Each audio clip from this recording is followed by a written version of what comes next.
నమో భగవతే రుద్రాయ. ఏప్రిల్ 26, 2025 మనకి శని త్రయోదశి ఉన్నది. ఈ శని త్రయోదశి విశేషమైనటువంటి మాస శివరాత్రితో కూడి వచ్చినటువంటి శని త్రయోదశి.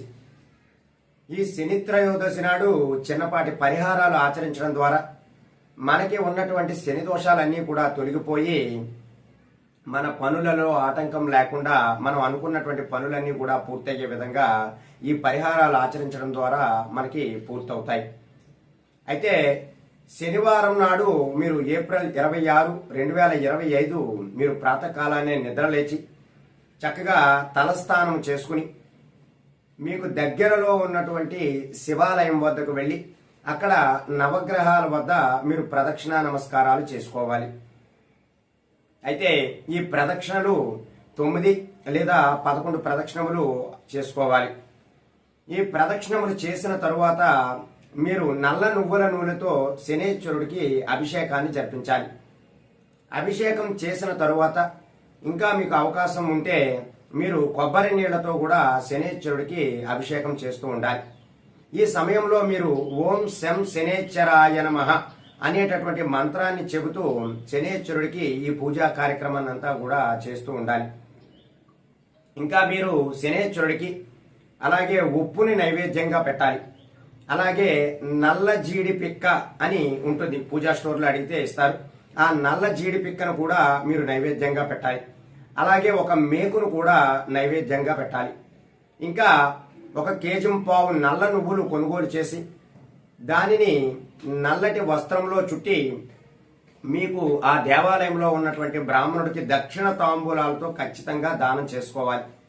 ప్రధానంగా కుంభరాశి వారు, మీనరాశి వారు, మేషరాశి వారు వారికి ఏలినాటి శని నడుస్తున్నది కాబట్టి ఈ రాసుల వారు ప్రత్యేకంగా ఈ శని త్రయోదశిని వినియోగించుకోవాలి. అలాగే సింహరాశి వారు కూడా ఈ యొక్క పరిహారాలన్నింటినీ కూడా ఆచరిస్తూ ఉండాలి. ఇంకా మీరు ఈ రోజు ఆ తర్వాత అభిషేకం చేసిన తరువాత చక్కగా దగ్గరలో ఉన్నటువంటి ఆలయ ప్రధాన దేవాలయం, అంటే ఒక్కొక్క దేవాలయంలో రాముల వారు ఉండొచ్చు, మరొక దేవాలయంలో శివుడు ఉండొచ్చు.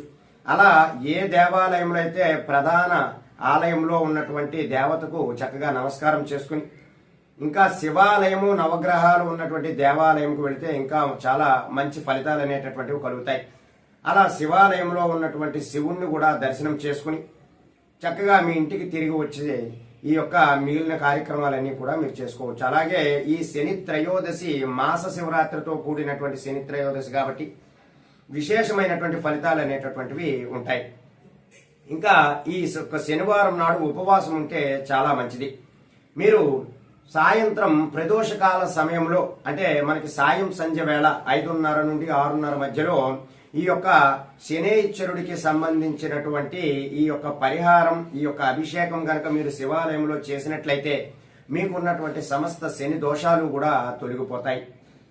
అవి ఏమిటంటే మీరు ప్రధానంగా ఆవు పాలలో కొద్దిగా నల్ల నువ్వులను, అలాగే ఆ నల్ల నువ్వులతో పాటు మీరు కొంచెం పటిక పందార అని మనకి ఉంటుంది, ఆ పటిక పందార కూడా అందులో వేసుకుని చక్కగా కొంచెం పంచదార కూడా అందులో మిక్స్ చేసి శివుడికి గనక అభిషేకం చేశారు అంటే మీకున్నటువంటి సమస్త శని దోషాలన్నీ కూడా తొలగిపోతాయి. అలాగే ఈ శని త్రయోదశి మరియు మాస శివరాత్రితో వచ్చినటువంటి ఈ ఏప్రిల్ 26, 2025 నాడు మీరు ఓం నమో భగవతే రుద్రాయ అనేటటువంటి మంత్రాన్ని రోజంతా కూడా జపించాలి. లేదంటే ఓం శ్రీం శివాయ నమః ఈ మంత్రమైనా చెప్పుకున్నా మీకు సమస్త దోషాలన్నీ కూడా తొలగిపోయి, ప్రత్యేకంగా శనేశ్వరుడి యొక్క దోషాలన్నీ కూడా తొలగిపోయి మంచి ఆయుష్, అభివృద్ధి, ఐశ్వర్యం అనేటటువంటిది లభిస్తూ ఉంటుంది. ఇంకా అవకాశం ఉన్నవారు ఈ రోజు మీరు రావి చెట్టు వద్దకు వెళ్లి ఆవాల నూనెతో గనక మీరు మట్టి దీపం పెట్టి చక్కగా మీరు ఆ యొక్క మట్టి దీపం గనక వెలిగించినట్లయితే సమస్త శని దోషాలు కూడా తొలగిపోతాయి. మీకు ఈ యొక్క శని బాధల నుండి ఎవరైతే ఎక్కువగా ఇబ్బంది పడుతున్నారో ఆ బాధల నుండి విముక్తి పొంది చక్కరైనటువంటి ఐశ్వర్యం పొంది మీరు అనుకున్నటువంటి పనులన్నీ కూడా పూర్తయ్యేటటువంటి అవకాశం చాలా ఎక్కువగా ఉంటుంది. కాబట్టి ఏప్రిల్ 26, 2025 శనివారం శని త్రయోదశి మరియు మాస శివరాత్రితో కలిసినటువంటి ఈ రోజుని ప్రతి ఒక్కరూ కూడా వినియోగించుకోవడానికి ప్రయత్నం చేయండి. అలాగే సాయం సంధ్య వేళ ఆ పరమేశ్వరుడికి కొద్దిగా అన్నాన్ని నైవేద్యంగా పెట్టి ఆ అన్నాన్ని మీరు ప్రసాదంగా గనక స్వీకరించినా సరే మీకున్నటువంటి దోషాలన్నీ కూడా తొలగిపోతాయి. కాబట్టి ఈ పరిహారాలు ఆచరించడానికి ప్రతి ఒక్కరు కూడా ప్రయత్నం చేయండి. సర్వే జనా సుఖినో భవంతు. శుభం.